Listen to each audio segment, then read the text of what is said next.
Hi, my name is Glenewinkel, and my current event presentation is on the UK farmers' protests in London over inheritance tax change.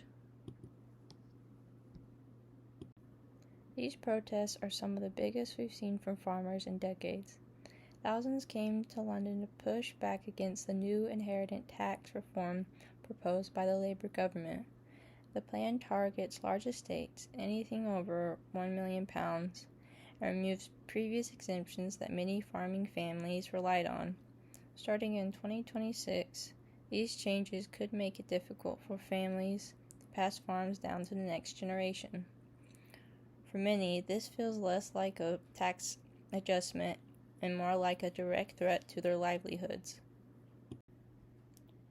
The reform sets a 20% inheritance tax on estates worth more than £1 million, but it allows payments to be spread out over 10 years without interest.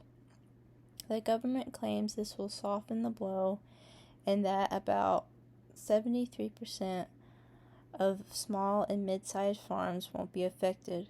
The argument is fairness, that large, wealthy landowners should contribute more to public services. Still, even with these promises, many in agriculture communities worry that the reform underestimates how rich land, but cash-poor, many farms really are. The farming community responded with a massive show of unity. More than 10,000 people filled the streets of London carrying signs. The protests weren't just about money, but they were about survival and dignity. Many farmers feel that between raising costs, low market prices, and new taxes, it's becoming impossible to stay afloat.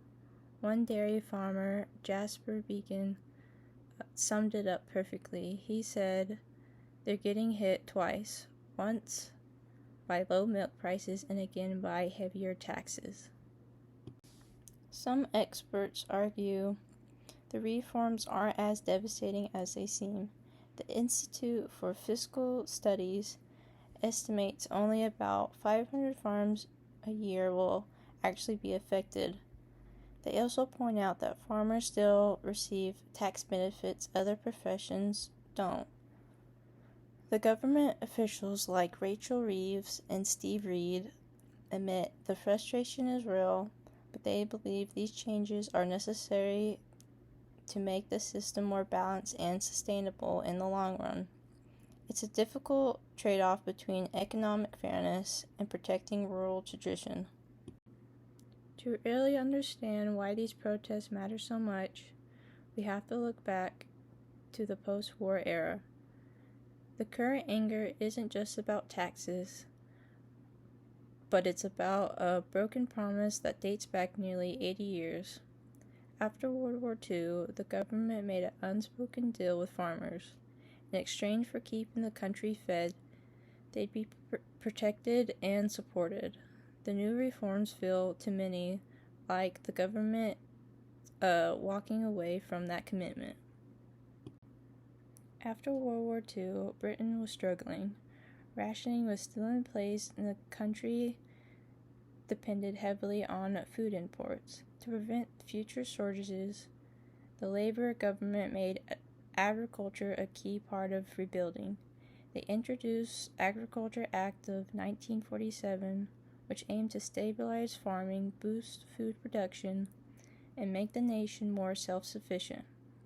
It was part of a broader movement to create economic security after the devastation of the war. This act basically created a social contract between the government and farmers.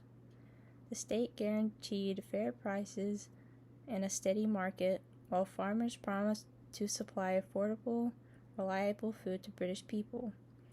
It officially recognized farming as a public service essential to the economy and to national stability. That partnership built a deep sense of mutual trust. Many farmers today feel that it's disappearing. These protests aren't just about money, they're about identity, heritage, and fairness. Farming in the UK isn't just industry. It's a tradition that connects generations. The inheritance tax debate has reopened questions about what role agriculture should play in Britain's future. Ultimately, the conflict highlights how delicate the balance is between modern economic reform and preserving rural life. Whether the government can rebuild that old trust will determine how the next chapter of British farming unfolds. And here is my works cited and references. Thank you for listening.